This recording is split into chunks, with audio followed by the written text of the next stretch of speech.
سعودی حکومت اور شیعہ۔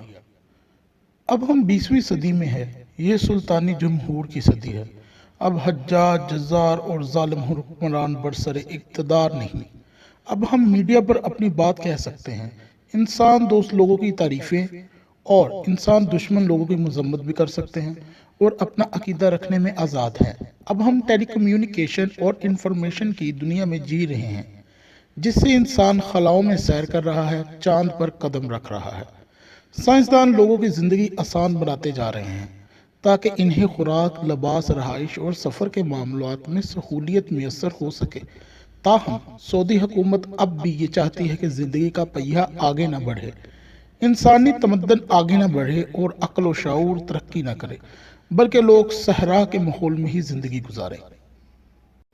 ان کی مختصر زندگی کا آپ کو تعارف کرواتے ہیں کہ سعودی پہلے صحراؤں میں خانہ بدوشوں کی طرح رہتے تھے، اونٹوں پر سفر کرتے تھے اور انہی کا دودھ پیتے تھے، ریشم کے بنے کپڑے پہنتے تھے، جوتے پہنتے تھے اور اپنے خیموں میں فرش بٹھاتے تھے اور مشکل زندگی بھی گزارتے تھے۔ سعودی اپنی کزن اور قبیلوں کی دوسری لڑکیوں سے ہی شادی کر لیا کرتے تھے۔ اب ان کی زندگی بہرحال بدل گئی ہے۔ دور جدید میں پیٹرول کی دریافت کے بعد آل سعود کے ہاں دولت کی ریل پیل بہت بڑھ چکی ہے۔ ان کی ایلیٹ کلاسز اور ان کے محل آپ دیکھ سکتے ہیں۔ صحرا نشین میں اب لمبی چوڑی ایئر کنڈیشن گاڑیاں اور ان کے سونے کے ہوائی جہاز بھی منظر عام پر آ چکے ہیں۔ ان کے لیے ہر روز ایک عید ہے، ہر شب شب بارات ہے۔ سعودیوں کی زندگی میں ایک انقلاب آ گیا ہے، لیکن اس انقلاب کا تعلق صرف ان کی مادی زندگی سے ہی ہے۔ یہ انقلاب ان کے ذہنوں کو بھی چھو کر نہیں گزرا۔ انہوں نے ابھی تک بدوانہ جہالت نہیں چھوڑی۔ ان کی ذہنیت اور ان کے اخلاق کو بالکل بدلنا مشکل ہے۔ ان کے دل کو شادہ ہوئے ہی نہیں اور اب بھی پہلے کی طرح تنگ نظر ہی ہیں۔ دیگر اقوام اور قبائل کے ساتھ آل سعود کی طرز اور معاشرت میں کوئی تبدیلی نہیں آئی۔ اس معاملے میں وہ طرز کہن پر ہی اڑے ہوئے ہیں۔ سعودیوں کے جسم تو وال سٹریٹ یعنی نیو یارک میں ہیں، مگر ان کے ذہن صحرا میں ہی ہیں۔ خیر، آج ہم جو ویڈیو بنا رہے ہیں، آپ کو سعودی عرب میں موجود شیعوں کے ساتھ کیا ہو رہا ہے اس پر ایک مختصر سی ویڈیو ضرور دیکھیے گا۔ وہابی یعنی سعودیوں کی شیعہ دشمنی کسی سے ڈھکی چھپی نہیں۔ سعودی عرب میں اگر ایک شیعہ مدعی ہو تو اس کی گواہی ہی قبول نہیں کی جاتی، لیکن اگر کوئی شیعہ کے خلاف دعویٰ دائر کرے تو اس آدمی کی گواہی قبول کر لی جاتی ہے۔ چنانچہ شیعہ کو جرمانہ بھرنا پڑتا ہے، لیکن اگر اس کے ساتھ زیادتی ہوئی ہو تو وہ جرمانہ وصول نہیں کر پاتا۔ اگر اس کے خلاف اور اس کے حق میں دی گئی گواہی رد کر دی جاتی ہے تو اس سے اتنی تکلیف نہیں پہنچتی جتنی اس بات پہ پہنچتی ہے کہ وہ شیعوں کو جھوٹا سمجھتے ہیں، اس لیے ان کی گواہی قبول ہی نہیں کرتے اور یہ شرط عائد کر دیتے ہیں کہ گواہ عادل ہونا چاہیے اور جب ان کی عدالت ثابت ہوتی ہے تو اس کی گواہی بھی ثابت ہونی چاہیے، خواہ وہ ایک عرب کا بدو ایک شہری کے خلاف ہی گواہی کیوں نہ دے۔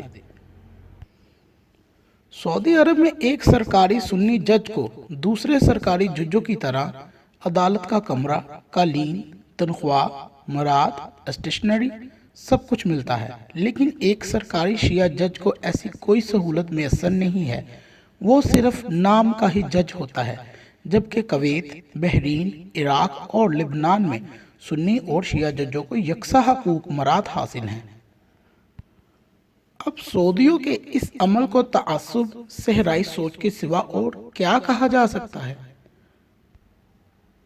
سعودی عرب میں تنگ نظری کا یہ عالم ہے کہ اگر کوئی شیعہ عالم حکومت کے خلاف کوئی آواز بھی بلند کر دے تو اس کا سر قلم ہی کر دیا جاتا ہے۔ سعودی عرب میں جو بہترین کام کرتا ہے وہ مسجدوں اور قبرستانوں کی دیکھ بھال اور مرمت ہے۔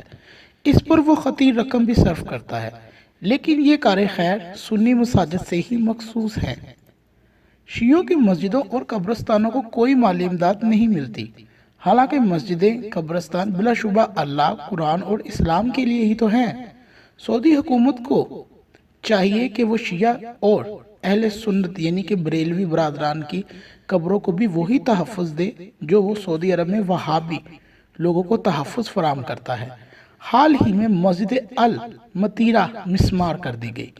مسجد المتیرہ کے لیے اگرچہ شیعوں نے ضلعی حاکم ابن جوودی اور میونسپل کمیٹی سے باقاعدہ اجازت حاصل کی تھی اور اسے اپنے خرچ سے تعمیر کیا تھا، لیکن سعودیوں نے یہ اجازت نامہ اچانک منسوخ کر دیا اور مسجد تعمیر ہونے کے بعد اعلان کیا گیا کہ جو کوئی مسجد کی ایک اینٹ بھی اکھاڑے گا اللہ اس کے لیے جنت میں ایک محل تعمیر کرے گا۔ یہ سننا ہی تھا کہ ایمان کی حرارت والے بدو اور سعودی پہنچ گئے اور آن کی آن میں مسجد ہی گرا ڈالی۔ سعودی حکومت کی شیعہ مصنفین سے دشمنی۔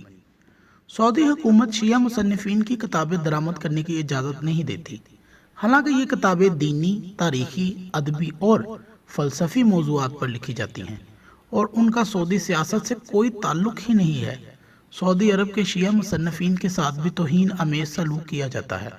ان کا واحد قصور یہ ہے کہ وہ آل رسول سے محبت کرتے ہیں اور ایسا وہ اللہ کے حکم کے مطابق ہی کرتے ہیں۔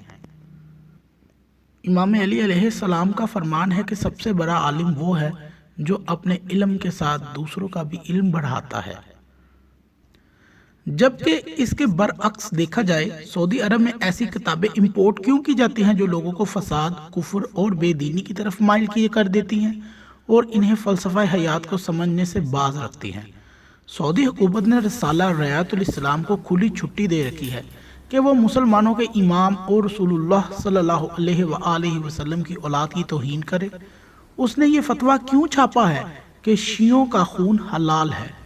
وہ لوگوں کو شیعہ مسلمانوں پر ظلم و ستم کے لیے کیوں اکساتا ہے جو اللہ اور اس کے رسول اور قیامت پر ایمان رکھتے ہیں، جبکہ اسی کے برعکس سعودی العرفان درآمد کرنے کی اجازت کیوں نہیں دیتا جو پچھلے 100 سالوں سے استعار بددیانتیوں کے خلاف احتجاج کر رہا ہے، کیونکہ وہ فلسطین کے مسلمانوں کی حمایت کرتا ہے اور سعودیہ اسرائیل کی سپورٹ کرتا ہے۔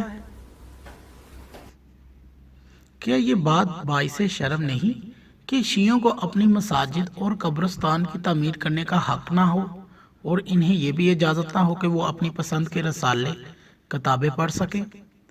آل سعود دین کے نام پر حکومت کرتے ہیں۔ وہ لوگوں کو وہابی بنانے کے لیے دنیا بھر کی اسلامی تحریکوں، تنظیموں کو نیز مساجد، مدارس کو ہر سال اربوں ریال چندہ بھی دیتے ہیں اور مفت وہابی لٹریچر کی بھی تقسیم کرتے ہیں۔ انہوں نے اپنے جھنڈے پر لا الہ الا اللہ محمد رسول اللہ لکھ رکھا ہے، لیکن شیعوں کے ساتھ ان کے سلوک اور اسلامی طلبات کے سراسر منافی عمل کر رہا ہے۔ اگرچہ لبنان، عراق، ایران میں وہابی جہاں پہ اقلیت میں اور شیعہ اکثریت میں ہے، مگر ان کے ساتھ بہترین اور اخلاقی سلوک کیا جاتا ہے۔ محمد بن سعود اور محمد بن عبد الوہاب نجدی یہ عرب کے وہ قبیلے اور بدو تھے جنہوں نے سعودی عرب میں سب سے پہلے اہل سنت مسلمان اور شیعوں کا قتل عام کیا۔ کہیں آپ یہ سمجھتے ہو کہ یہ واقعات صرف آج اور کل کے ہی ہے، بلکہ یہ واقعات تو امام حسین علیہ السلام کی شہادت کے بعد سے ہی پیش آ رہے ہیں اور شیعوں کے ساتھ جو سلوک رواں ہے وہ کسی سے ڈھکا چھپا نہیں ہے۔ لہٰذا ہم آج سے 200 سال پیچھے چلتے ہیں 1802 میں، جب عاشور کے مقدس دن پر عبد الوہاب اور محمد بن سعود کی زیر قیادت کربلا پر حملہ کر دیا گیا۔ وہابیوں نے کربلا کی اینٹ سے اینٹ بچا دی اور 2000 شیعہ زائرین کو جو عزاداری میں مصروف تھے عاشورہ کے دن ہی قتل کر دیا گیا۔ غصے سے بے قابو وہابیوں نے علی علیہ السلام، حسین علیہ السلام اور اماموں کے مزارات کو توڑ پھوڑ کیا اور انہوں نے خاص طور پر دختر رسول فاطمہ سلام اللہ علیہا کے مزار کو بھی ویران کر دیا اور اپنا غصہ ٹھنڈا کیا۔ لہٰذا یہ سعودی عرب میں شیعوں کے ساتھ مختصر حالات پر ایک چھوٹی سی ڈاکومنٹری تھی۔ اگر آپ کو ہماری یہ ڈاکومنٹری پسند آئے تو اپنے دوسرے دیگر دوستوں اور مومنین سے شیئر ضرور کیجیے گا۔ والسلام علیکم ورحمۃ اللہ وبرکاتہ۔